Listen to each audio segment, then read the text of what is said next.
শান্তি। 21/7/2024 প্রাতঃমুরলি। ওম শান্তি। অব্যক্ত বাপদাদা রিভাইজ 16/12/2000 মধুবন। মুরলির টাইটেল হচ্ছে সাক্ষাৎ ব্রহ্মা বাবার সমান কর্মযোগী হও অথবা তখন সাক্ষাৎকার শুরু হবে। সাক্ষাৎ ব্রহ্মা বাবার সমান কর্মযোগী হও তখন সাক্ষাৎকার শুরু হবে। তো বাপদাদা কি বলছেন? আজ ব্রাহ্মণ সংসারের রচয়িতা বাপদাদা নিজের ব্রাহ্মণ সংসার দেখে আনন্দিত হচ্ছেন। কত ছোট সুন্দর সংসার। প্রত্যেক ব্রাহ্মণের ললাটের ভাগ্যের নক্ষত্র ঝলমল করছে। নম্বরক্রম হওয়া সত্ত্বেও ভগবানকে চেনার এবং তার হওয়ার শ্রেষ্ঠ ভাগ্যের ঝলকানি রয়েছে প্রত্যেক নক্ষত্রের। যে বাবাকে ঋষি মুনি তপস্বী নেতি নেতি বলে চলে গেছে, সেই বাবাকে ব্রাহ্মণ সংসারের ভোলা ভালা আত্মারা জেনে নিয়েছে, প্রাপ্ত করেছে। এই ভাগ্য কোনো আত্মাদের প্রাপ্ত হয়? বলছে এই ভাগ্য কোন আত্মাদের প্রাপ্ত হয়? যারা সাধারণ আত্মা, বাবাও সাধারণ তনে আসেন, তো সাধারণ আত্মা বাচ্চারাই তাকে চেনে। আজকের এই সভাতে দেখো কে বসে আছে? কোনো কোটিপতি বসে আছে।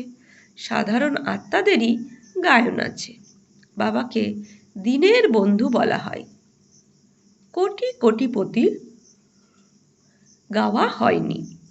বুদ্ধিমানদের বুদ্ধি কোনো কোটিপতির বুদ্ধি কি পাল্টাতে পারে না? কে এমন বড় ব্যাপার? বলছে কি এমন বড় ব্যাপার? তো বুদ্ধিমান দিকের বুদ্ধি কি বাবার জ্ঞান, বাবার বুদ্ধি। তো তার বুদ্ধি কোনো কোটিপতির বুদ্ধিকে কি পাল্টাতে পারে না? বলছে এটা এমন কি ব্যাপার, বড় ব্যাপার। কিন্তু ড্রামার খুব ভালো কল্যাণকারী নিয়ম তৈরি হয়েছে। পরমাত্ম কাজে বিন্দু বিন্দু দিয়ে জলাশয় তৈরি আছে। 10-20টার নয়, অনেক আত্মাদের সফল হতে হবে। সেই জন্য গায়ন আছে বিন্দু বিন্দুতে দিঘি। তোমরা সবাই যত তন মন ধন সফল করতে থাকো ততটাই সফলতার নক্ষত্র হয়ে গেছো। সবাই সফলতার নক্ষত্র হয়েছ নাকি এখন হবে ভাবছো? ভেবো না করব দেখব, করতে তো হবেই, এই ভাবনাও সময় খুইয়ে দেওয়া। ভবিষ্যৎ আর বর্তমানের প্রাপ্তি খোয়ানো। কোনো বাচ্চার একটি সংকল্প বাপ দাদার কাছে পৌঁছে যায়।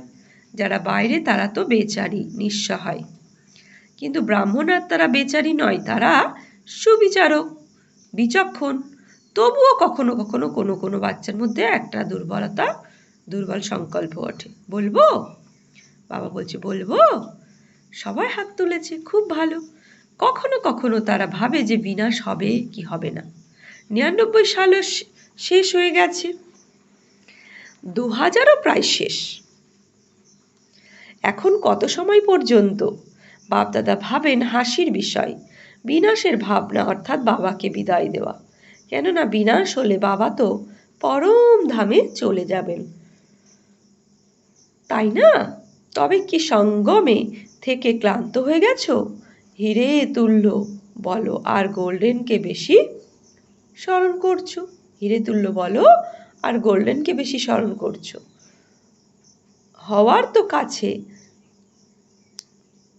তো হওয়া তো আছে, কিন্তু অপেক্ষা কেন করছো? তো বাবা এখানে যে বলেছে হিরে তুল্য বলো আর গোল্ডেনকে বেশি স্মরণ করছো। হিরে তুল্য অর্থাৎ বর্তমান সঙ্গম যুগে আমরা হিরে তুল্য, হীরের সমান। আর গোল্ডেন অর্থাৎ সত্য যুগ।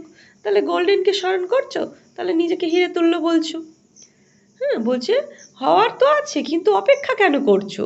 গোল্ডেন এজ আসবে তো অবশ্যই, সত্যযুগ আসবেই, কিন্তু অপেক্ষা কেন করছো?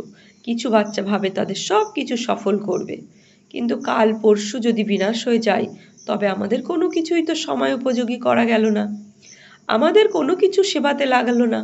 করবো তো ভেবে করতে হবে, হিসেব করে করতে হবে, একটু একটু করে করতে হবে।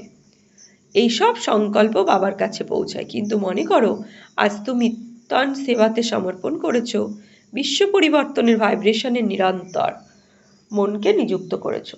তোমাদের যা কিছু ধন আছে তা প্রাপ্তির তুলনায় কিছুই নয়, কিন্তু যা আছে আজ সেটা সফল করেছো। আর কাল যদি বিনাশ হয়ে যায়, তাহলে তোমার ধন সফল হলো না কি ব্যর্থ গেল, এটা ভাবো।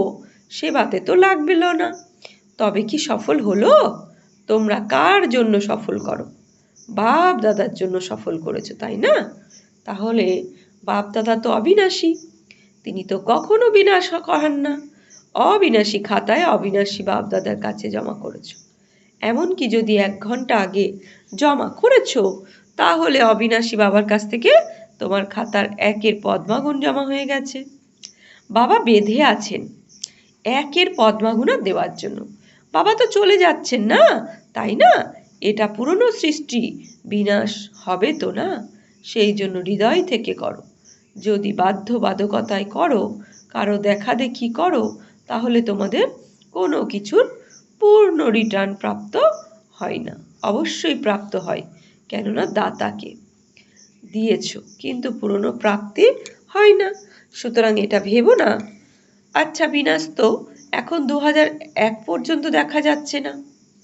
এখন তো প্রোগ্রাম তৈরি হচ্ছে, গৃহ নির্মাণ হচ্ছে, বড় বড় প্ল্যান তৈরি হচ্ছে। অন্তত 2001 পর্যন্ত কিছু দেখা যাচ্ছে না, দেখা যাবেও না। কখনো এই বিষয়গুলোকে নিজের আধারে বানিয়ে অমনোযোগী হয়েও না। অকস্মাৎ হওয়ার আছে। আজ এখানে বসে আছো, 1 ঘন্টা বাদেও হতে পারে। হবে না, ভয় পেও না যে জানি না 1 ঘন্টা পর না জানি কি হবে। এটা সম্ভব? এতটা এভার রেডি থাকতেই হবে। ভেবো না যে তোমাদের সময় আছে, এটা ভেবো না। সময়ের অপেক্ষা করো না, সময় তোমাদের রচনা। তোমরা মাস্টার রচয়িতা, রচয়িতা রচনার অধীন হয় না। সময় রচনা তোমাদের অর্ডারে চলবে। তোমরা সময়ের অপেক্ষা করো না, কিন্তু সময় এখন তোমাদের অপেক্ষা করছে। কিছু বাচ্চা ভাবে 6 মাসের জন্য বাপ দাদা বলছেন, তাহলে 6 মাস তো হবেই তো না। কিন্তু বাপ দাদা বলেন সীমাবদ্ধ দুনিয়ার এই বিষয়ের আধার নিও না, এভার রেডি থাকো। নিরাধার 1 সেকেন্ডের জীবন মুক্তি। তোমরা অন্যদেরকেও চ্যালেঞ্জ করে থাকো 1 সেকেন্ডে তাদের জীবন মুক্তির উত্তরাধিকারী নিতে। তাহলে কি তোমরা 1 সেকেন্ডে নিজেকে জীবনমুক্ত বানাতে পারো না? সুতরাং সময়ের অপেক্ষা নয়, সম্পন্ন হওয়ার ব্যবস্থা করো। বাচ্চাদের খেলা দেখে বাপ দাদার হাসিও আসে। কোনো খেলাতে আসে হাসি আসে। বলছে কোন খেলাতে হাসি আসে? বলবো কি? আজ মুরলি শোনাচ্ছি না, সমাচার শোনাচ্ছি। এখনো পর্যন্ত অনেক বাচ্চার খেলনা দিয়ে খেলা করতে খুব ভালো লাগে। তুচ্ছ বিষয়ের সাথে খেলা, তুচ্ছ বিষয়কে আপন করে নেওয়া, এটা সময় খোয়ানো। এগুলো সাইড সিনস, ভিন্ন ভিন্ন সংস্কারের বিষয়গুলো কিংবা আচরণ, এটা সম্পূর্ণ লক্ষ্যের মাঝখানের সাইড সিন। এতে থেমে যাওয়া অর্থাৎ সেসব সম্পর্কে ভাবা, প্রভাবে আসা, সময় খুইয়ে দেওয়া, উৎসাহের সাথে শোনা এবং শোনানো, বায়ুমণ্ডল বানানো, এসব হলো থেমে থাকা। এর ফলে সম্পূর্ণতার লক্ষ্য থেকে তোমরা দূরে চলে যাও। তোমরা অনেক পরিশ্রম করো, তোমাদের অনেক আকাঙ্ক্ষা বাবার সমান হতেই হবে। শুভ সংকল্প, শুভ ইচ্ছা আছে, কিন্তু পরিশ্রম করা সত্ত্বেও নিশ্চলতা এসে যায়। তোমাদের 2টো কান আছে, 2টো চোখ আছে, মুখও আছে, সুতরাং তোমরা সব কিছু দেখতেও পারবে। কিন্তু বাবার বলা বহু পুরনো স্লোগান স্মরণে রাখো। দেখেও দেখো না, শুনেও শুনো না, শুনে চিন্তা করো না, শুনে নিজের মধ্যে সমাহিত করে নাও। ছড়িয়ে দিও না এই পুরনো স্লোগান। স্মরণে বাবা আবশ্যক, স্মরণে রাখা আবশ্যক এই পুরনো স্লোগান। কেননা দিন দিন যেভাবে সকলের পুরনো শরীরের যা কিছু হিসাব চুকে যাচ্ছে, ঠিক সেভাবেই পুরানো সংস্কার, পুরনো অসুখও সব বের হয়ে শেষ হয়ে যাচ্ছে। সেই জন্য ঘাবড়ে যেও না। জানি না এখন তো পরিস্থিতি আরও বাড়ছে, আগে তো ছিল না, যা ছিল না সেটাও এখন বের হচ্ছে, বের হওয়ার আছে। তোমাদের সমাহিত করার শক্তি, সহন করার শক্তি, গুটিয়ে নেওয়ার শক্তি নির্ণয় করার শক্তির পেপার আছে। তো যত আমরা শক্তিকে ধারণ করব তত পরিস্থিতি আমার অনুসারে আসবে না, আর তখন শক্তিকে আমরা ইউজ কতটা করছি বাবা চেক করবে। তো 10 বছর আগে পেপার আসবে কি? বিএ ক্লাসের পেপার এমএ ক্লাসে আসবে কি? বাবা কি বলছে, যখন তুমি এমএ উঠে যাবে তখন নিশ্চয়ই বিএ ক্লাসের পেপার আসবে না, এমএর মতোই কঠিন পেপারস আসবে। সুতরাং কি হচ্ছে ভেবে ঘাবড়ে যেও না, এটা হচ্ছে খেলা দেখো। কি বলছে বাবা? খেলা দেখো, পেপার পাস হয়ে যাও, পাস উইথ অনার হয়ে যাও। বাপ দাদা আগেও বলেছেন যে পাস হওয়ার সবচাইতে সহজ সাধন হলো বাপ দাদার কাছে থাকা। তোমাদের অকাজের যেসব দৃশ্যমান বস্তু সেগুলোকে পাস হয়ে যেতে দাও। পাশে থাকো, পাস করো, পাস হয়ে যাও। কঠিন কি? টিচার শোনাও, যারা মধুবনে শোনাও, যারা মধুবনে হাত ওঠাও, মধুবনে যারা হুঁশিয়ার সামনে এসে যায়, যদিও বা আসতেই পারো। বাপ দাদা খুশি হন, নিজেদের অধিকার নেয়, তাই না? সেটা ভালো। বাপ দাদা অখুশি নন, যদিও বা তোমরা সামনে বসতে পারো। তোমরা মধুবনে থাকো, কিছু তো খাতির হওয়া চাই, তাই না? কিন্তু পাস শব্দ স্মরণে রাখো, মধুবনে নতুন নতুন ব্যাপার হয় তো না? ডাকা তো আসে, অনেক নতুন নতুন ব্যাপার হয়। এখন বাবা জেনারেলে কি শোনাবেন? কিছু গুপ্ত রাখেন, কিন্তু যারা মধুবনের তারা জানে। মনোরঞ্জন করো, বিভ্রান্ত হয়েও না। হয় বিভ্রান্তি নয়তো মনোরঞ্জন মনে করে এটা পাস করে যাও। তাহলে বিভ্রান্ত হওয়া ভালো নাকি পাস করে আনন্দে থাকা ভালো? পরিস্থিতি যতই আমার অনুসারে না হোক, বিভ্রান্ত হবে না, আনন্দে থাকবে। পাস করতে হবে, পাস উইথ অনার হতে হবে। পাস করতে হবে তো না পাস হতে হবে। বাবা কি বলছেন? পাস করতে হবে তো, পাস করতে হবে তো না, পাস হতে হবে, তাই না? সুতরাং পাস করো। বড় ব্যাপার কি? কোনো বড় ব্যাপার নাই। বিষয়কে বড় করা বলছে কোনো বড় ব্যাপার নেই। বড় ব্যাপার কি? তো বিষয়কে বড় করা অথবা ছোট করা নিজের বুদ্ধির উপর নির্ভর করে। তো পরিস্থিতি সবার সামনে সমান আসে, কিন্তু আমাদের ভেতরকার শক্তি কম থাকার কারণে ওই পরিস্থিতিটা কারোর অনেক বড় মনে হয়, আবার কারোর ছোট মনে হয়। তাই বাবা বলছেন বিষয়টা ছোট বা বড় সেটা নিজের বুদ্ধির উপর নির্ভর করে। আমার ভেতরের শক্তি যদি বেশি থাকে তাহলে ওই বড় পরিস্থিতি আমার কাছে ছোট বলে মনে হবে। বুদ্ধি যদি থাকে, জ্ঞানযুক্ত বুদ্ধি, যুক্তিযুক্ত বুদ্ধি। তো যারা বিষয়কে বড় করে দেয় তাদের জন্য অজ্ঞানকালেও বলা হয়ে থাকে যে এরা রশ্মিকে সাপ বানিয়ে দিয়েছে। হয়েছে রশ্মি একটা দড়ি, কিন্তু সাপ বানিয়ে দিয়েছে। সিন্ধ ভাষায় বলে নড়িকা নাক, দড়িকে সাপ ভেবে বসে বানায়। এইভাবে খেলা করো না, এখন এই খেলা শেষ। আজ বিশেষ সমাচার শুনিয়েছেন তো না? বাপদাদা বাপদাদা এখন এক সহজ পুরুষার্থ সম্বন্ধে শোনাতে চলেছেন। কঠিন নয়, সবার এই সংকল্প তো আছেই যে বাবা সমান হতেই হবে, পাক্কা তো না? ফরেনার্স হতেই হবে, তাই না? টিচার্স হতে হবে না? এও বলছে এত টিচার্স এসেছো, বাহ, চমৎকারই তো টিচারদের।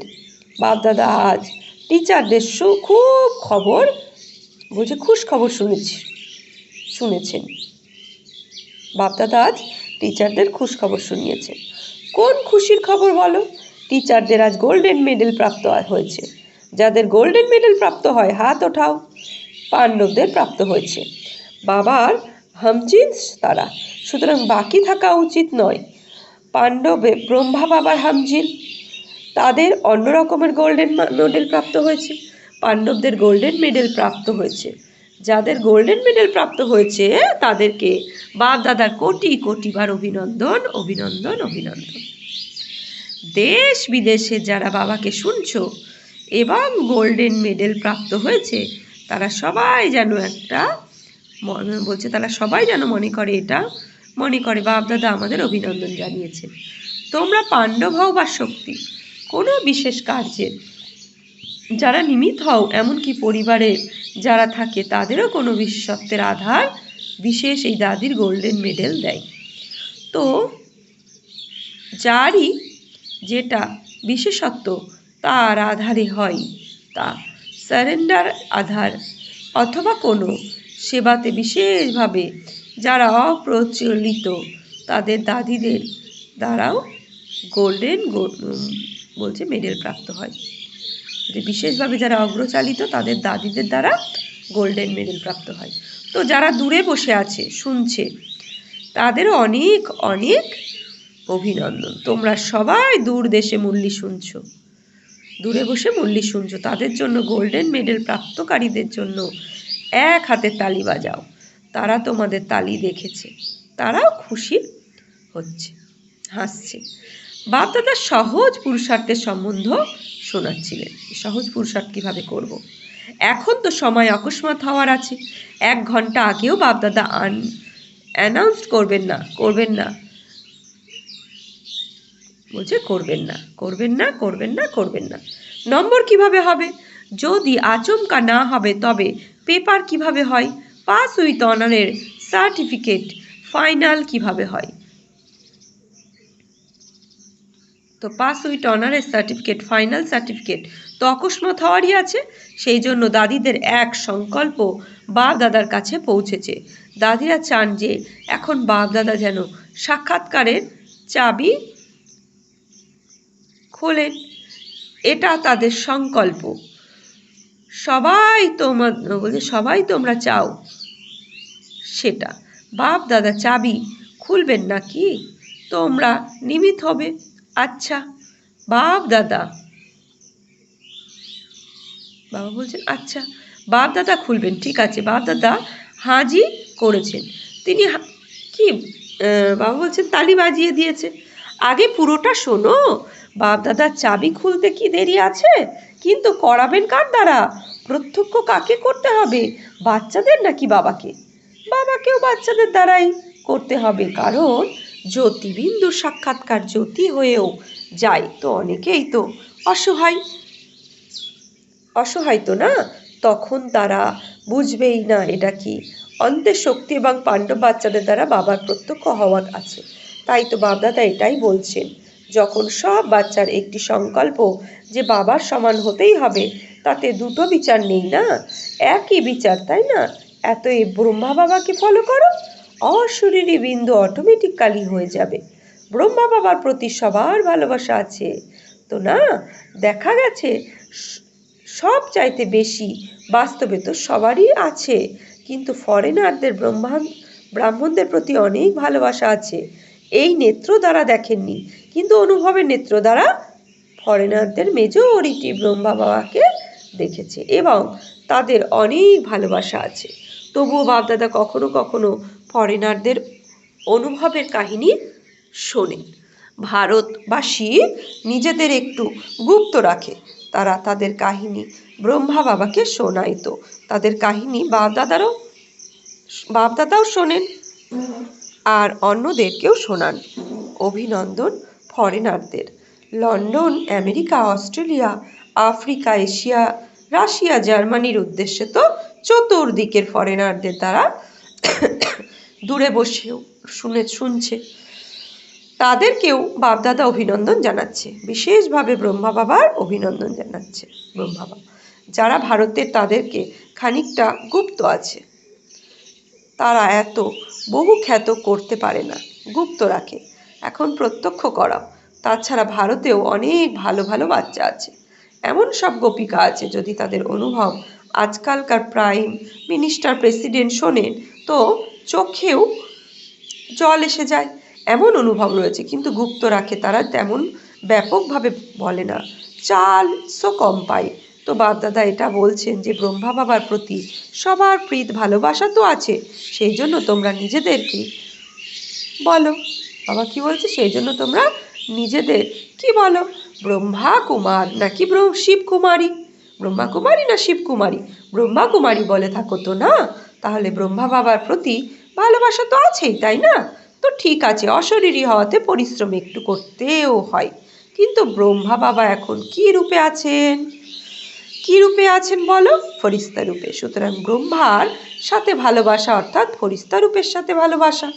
ঠিক আছে, বিন্দু হওয়া কঠিন লাগে, ফরিস্তা হওয়া তো তার সহজ, তাই না? আরো সহজ। তো শোনাও, বিন্দু রূপ থেকে ফরিস্তা রূপ সহজ তো না? তোমরা অ্যাকাউন্টের কাজ করতে করতে বিন্দু হতে পারো, ফরিস্তা হতে পারো তো না? কিন্তু রূপে কর্মে করাকালীন কখনো কখনো ব্যক্ত শরীরে আসতে যেতে হয়। কিন্তু বাপদাদা দেখছেন যে সায়েন্সের লোকেরা এক লাইটের আধারে রোবট বানিয়েছে। শুনেছ তো না? ঠিক আছে, দেখনি শুনেছ তো মা তারা? শুনেছ? তোমাদের চিত্র দেখিয়ে দেব। তারা লাইটের আধারে রোবট বানিয়েছে আর সে সব কাজ করে। তাছাড়া ফাস্ট গতিতে করে লাইটের আধারে, এবং সায়েন্সের প্রত্যক্ষ প্রমাণ রয়েছে। তো বাপদাদা বলেন, তোমরা সাইলেন্সের শক্তিতে কি সাইলেন্সের লাইটের দ্বারা কর্ম করতে পারো না? বসে আছো তো না? তো তোমরাও এক আধ্যাত্ম রোবটের স্থিতি তৈরি করো, যাকে বলা হবে আধ্যাত্মিক কর্মযোগী ফরিস্তা। ফরিস্তা কর্মযোগী। প্রথমে তোমাদের তৈরি হতে হবে। তোমরা ইঞ্জিনিয়াররা, সায়েন্টিস্টরা প্রথমে অনুভব করতে পারো। আচ্ছা, এরকম প্ল্যান বানাও। বাপদাদা এমন সচল রুহানি কর্মযোগী ফরিস্তা দেখতে চান। অমৃত বেলায় ওঠো, বাপদাদার সাথে মিলন উদযাপন করো, আত্মিক বার্তালাপ করো, বাবার থেকে বরদান নাও। যা করতে হবে তা করো, কিন্তু বাপদাদার সাথে রোজ অমৃত বেলায় কর্মযোগী ফরিস্তা ভবন বরদান নিয়ে তারপরে কাজকর্মে যাও। এটা হওয়া সম্ভব। এই নতুন বছরের লক্ষ্য রাখো সংস্কার পরিবর্তনের, নিজেরাও আর সহযোগ দ্বারা অন্যদেরও। কেউ দুর্বল যদি হয় তাহলে সহযোগ দাও, না বর্ণনা করো না বাতাবরণ বানাও, সহযোগ দাও। এই বছরের টপিক সংস্কার পরিবর্তন। তো ফরিস্তার সংস্কার, ব্রহ্মা বাবার সমান সংস্কার। তো সহজ পুরুষার্থ নাকি কঠিন? অল্প অল্প কঠিন হয়। কখনো কোনো বিষয় কঠিন হয় না, নিজস্ব দুর্বলতা কঠিন বানায়। সেই জন্য বাপদাদা বলেন, হে মাস্টার সর্বশক্তিমান বাচ্চারা, এখন শক্তির বায়ুমণ্ডল ছড়িয়ে দাও। এখন বায়ুমণ্ডলে তোমাদেরকে খুব খুব খুব আবশ্যক। যেমন আজকাল বিশ্বে পলিউশন প্রবলের আছে, তেমনই বিশ্বে এক মুহূর্ত মনে শান্তি সুখের বায়ুমণ্ডলের আবশ্যকতা রয়েছে। কারণ মনের পলিউশন অনেক, হাওয়ার পলিউশনের থেকে মনের পলিউশন বেশি। আচ্ছা, বাপদাদার সমান হতেই হবে, এই লক্ষ্য রাখা চতুর্দিকে নিশ্চয় বুদ্ধি বিজয়ী আত্মাদের সদা পুরনো সংস্কার এবং পুরনো সংস্কারকে দৃঢ় সংকল্প দ্বারা পরিবর্তনকারী মাস্টার সর্বশক্তিমান আত্মাদের, যারা সদা যে কোনো কারণে সার্কামস্ট্যান্স স্বভাব সংস্কার দুর্বল সাথী আত্মাদের সহযোগ দেয়। কারণ দেখো না, নিবারণ করে এমন সাহসী আত্মাদের সদা ব্রহ্মা বাবা স্নেহের রিটার্ন দেওয়া। কর্মযোগী ফরিস্তা আত্মাদের বাপদাদার স্মরণে স্নেহ সুমন নমস্কার। বরদান, শুভ চিন্তক স্থিতির দ্বারা সকলের সহযোগ প্রাপ্ত করে সকলের স্নেহী ভব। শুভ চিন্তক স্থিতির দ্বারা সকলের সহযোগ প্রাপ্ত করে সকলের স্নেহী ভব। শুভ চিন্তক আত্মাদের প্রতি প্রত্যেকের হৃদয়ে স্নেহ উৎপন্ন হয় এবং সেই স্নেহই সহযোগী বানায়। যেখানে স্নেহ থাকে সেখানে সময় সম্পত্তি সহযোগ সদা অর্পণ করার জন্য প্রস্তুত হয়ে যায়। সুতরাং শুভ চিন্তক স্নেহী বানাবে, আর স্নেহ আর সব রকমের সহযোগে প্রিয় বানাবে। সেই জন্য সদা শুভ চিন্তনে সম্পন্ন থাকো আর শুভ চিন্তক হয়ে সকলকে স্নেহী সহযোগী বানাও। স্লোগান, এই সময় যদি দাতা হও তাহলে তোমাদের রাজ্যে জন্মের পর জন্মে সব আত্মা পরিপূর্ণ থাকবে। আজকে সমান নেব আমি, স্নেহী আত্মা ভব। সকলের স্নেহী আত্মা ভব। ওম শান্তি।